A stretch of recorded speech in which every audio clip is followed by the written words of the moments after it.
Salut Assoul.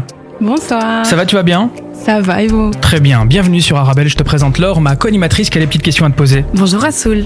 C'est comme ça qu'on dit, je pense. Oui, c'est Assoul. Alors comme l'a dit Darès, Assoul, c'est pas ton vrai prénom au départ, c'est ton nom de scène. Alors déjà, avant de rentrer plus en profondeur, pourquoi avoir choisi ce nom de scène? En fait, je suis tombée dessus en chantant. Je cherchais un gimmick. Et en fait, quand je suis tombée sur Assoul, vraiment, par pur hasard, j'aimais bien la sonorité. Et j'ai gardé ça, donc il n'y a pas de super Un histoire. pur hasard. C'est un pur hasard. Et puis après, ça me tournait dans la tête et j'ai gardé ça. Ok, alors on va parler un petit peu de toi, de ton parcours et puis de tout ce que tu fais en ce moment dans le monde de la musique. Est-ce que tu pourrais te présenter en quelques mots, nous dire comment est-ce que tu es passé du milieu de la danse au milieu de la chanson? Donc voilà, je m'appelle, mon nom de scène Assoul, j'ai 23 ans. Je chante depuis un bon moment, mais ça fait un peu plus de 6 mois que j'ai commencé à rentrer en studio. Avant ça, j'ai dansé et étudié surtout. Donc là, je finis. Normalement, je dois finir mon master. Courage. Et je prends toujours des cours de. Merci beaucoup. Et je prends toujours des cours de danse.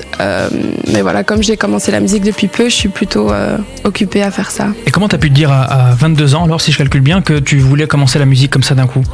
Mais je me suis réveillée un matin et j'ai eu le besoin d'écrire. Ok. Et puis, je crois que quand c'est le bon moment, tout se passe très vite. Et puis, Parce que c'est quand même très carré comme morceau, même le clip, etc. Donc t'as tout fait assez rapidement.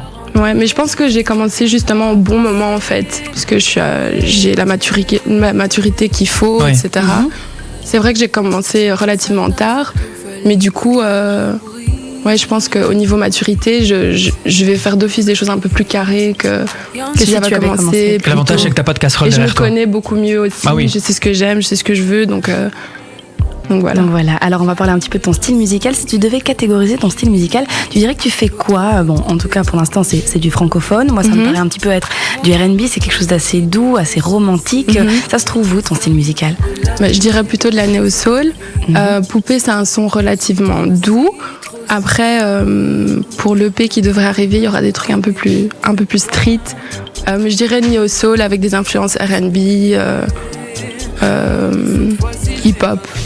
Mais néo-soul. Il y a quand même ce côté soul, quoi, qui reste. Alors l'EP, on va en parler tout à l'heure parce que le sujet m'intéresse. Alors tu nous dis pourtant que tu vas sortir peut-être des morceaux plus street, plus hip-hop. Est-ce que tu penses faire du rap ou bien plutôt des morceaux plus avec une meilleure cadence, avec plus d'ambiance, mais toujours chanté? Je pense que maintenant le chant ça a changé, hein. Même Beyoncé elle rappe. Donc ouais, bien sûr je suis ouverte à tout. À la base moi j'aime bien chanter, mais chanter vite au final c'est du rap quoi. Donc Alors qu'est-ce que ta carrière de danseuse apporte à ta nouvelle carrière de chanteuse d'après toi? je pense que je suis à l'aise derrière les caméras. C'est pas difficile pour moi de rentrer dans un personnage parce qu'en tant que danseuse sur scène, c'est ce qu'on te demande de faire souvent. Et sinon, Et puis pour tes prochaines chorégraphies voilà, aussi. on attend les lives quand je pourrais faire des Sur scène, on trucs. pourra dire. Alors tu nous as parlé d'R&B, de New Soul. C'est qui tes inspirations dans ton domaine? Bon, tu chantes en français, mais est-ce que tu n'écoutes que du francophone ou bien au contraire? Non, je pense que j'écoute plus de l'anglophone.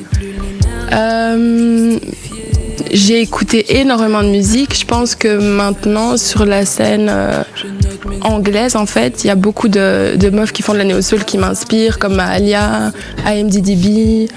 Mais j'ai grandi avec de la soul un peu plus... de la vraie soul, tu vois, D'Angelo, Tony Braxton, j'ai vraiment avec des classiques, quoi.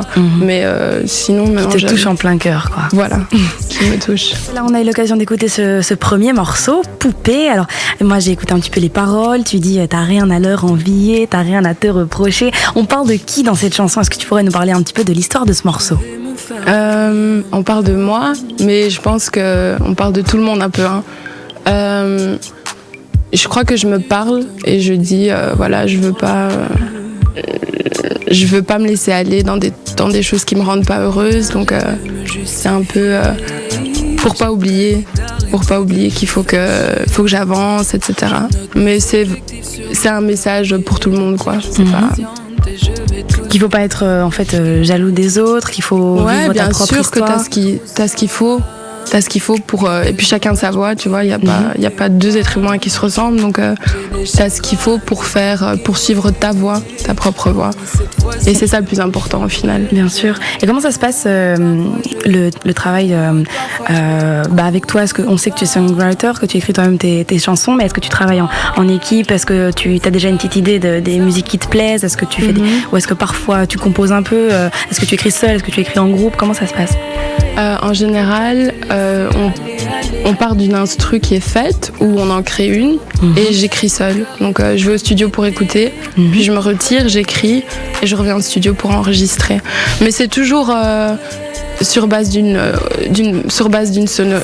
sonorité. C'est pas en général j'ai des paroles et puis je construis de là. En général, c'est le son qui m'inspire, et là-dessus j'écris, quoi. D'accord, alors on s'est fait la réflexion avec Darès, on s'est dit que le clip de Poupée était vraiment bien réalisé. Ouais. Et puis je trouve qu'il a quelque chose de romantique. On voyait un peu des couleurs rosées, il y a de la sensualité, il y a des roses, il y a des bonbons. Est-ce que tu pourrais nous dire un petit peu comment s'est passé le tournage? Avec qui est-ce que tu as travaillé sur la réalisation de ce clip, et les idées elles viennent d'où? Alors en fait, à la base j'avais une idée de concept. Après, j'ai rencontré ma réalisatrice qui s'appelle Olga Price, et qui a un peu modifié le concept. Donc on a coécrit, on va dire. Et puis du coup, l'équipe, en fait, elle a grandi assez vite. En général, c'est le réal qui s'en charge. Et donc j'ai eu vraiment une équipe de gens qui ont bossé avec moi parce qu'ils croyaient au son. Et ouais, au final, on a fait des superbes choses. Franchement, je suis hyper satisfaite du résultat. Ok. Alors, tout à l'heure, on s'est dit un petit peu hors antenne que une légende dit que tu as failli signer avec un label bruxellois. Bon, on te laisse le choix de les citer ou non. C'est selon ce que tu préfères. Pourquoi avoir refusé? Pourquoi avoir décidé de rester complètement en indé? Parce que justement, comme ça, je dis, ça fait un peu plus de 6 mois que j'ai commencé. Je pense qu'il me fallait un peu de temps peut-être pour vraiment capter ce que je voulais faire, etc. Même si le label en question, c'est le 2240 Hz, c'est un label qui allait totalement respecter ce que je voulais faire. Je pensais juste qu'on s'est dit, parce que c'est un accord commun, qu'on s'est dit peut-être que c'était un peu tôt et que j'avais envie de voir ce que je pouvais faire seule, la réaction du public, etc. Mais bon, je travaille encore avec eux, donc tous les beatmakers, les ingé sons, etc., c'est via eux. Donc on s'est juste dit, on va trouver un accord qui nous correspond. Et voilà. À tous. Et voilà. Alors, tu nous as parlé tout à l'heure de la possibilité de la sortie d'un EP. Est-ce que tu pourrais nous en dire plus? Est-ce que tu as déjà commencé? Est-ce que tu as déjà une idée de la couleur, de l'ambiance, de l'univers de cet EP? Combien de morceaux? Est-ce que tu as déjà une date de sortie? Alors, je pense qu'avant l'EP, il y aura un deuxième single qui devrait sortir. L'EP, je peux pas encore dire la couleur parce que j'écris de manière très intuitive, donc c'est ce qui sort et ce qui est bon, c'est ça qu'on garde. J'ai du mal encore à vraiment aller dans une direction parce que je fais quelque chose de très pur, tout ce qui sort, même si après on filtre évidemment. Normalement, ça devrait être sorti avant la fin de l'année. Avant décembre, avant janvier. L'année scolaire, tu veux dire? Oui, vous m'excuserez, je suis encore en master. Je suis encore à l'école. Avant. Avant le mois de juin, c'est bientôt. Non. Avant décembre 2019, c'est ça. Ah, ok, d'accord. C'est ça. C'est bon. C'est ça. Je préfère dire large, comme ça. Comme ça, on est sûr qu'on sera dans les temps. Mais ouais, c'est un de mes objectifs de le sortir encore cette année. Mais au niveau des couleurs, ce sera moi, ce sera Soul. Mais je sais pas exactement. Ce sera de la néo soul, quoi. Et t'aimerais bien y mettre des featuring ou pas? Non. On voit que t'as douté. Non. Elle s'est dit, il va falloir que je cite sinon. Peut-être, mais alors comme single, mais pas dans mon EP, quoi. Ok. Alors Assoul, est-ce qu'on peut te suivre sur les réseaux sociaux? Oui, vous pouvez me suivre sur Instagram, Facebook. Ma page Instagram, c'est... Ah oui, parce qu'Assoul, ça s'écrit A-S-Z-U-L. Ma page Instagram, c'est A-S-Z-V-L. Et ma page Facebook, c'est mon nom, ASZUL. Et on va mettre d'ailleurs toutes ces informations sur notre page Facebook à nous. Merci beaucoup Assoul pour cette interview. Merci. Que du courage pour la suite et puis à bientôt. Merci. Bye.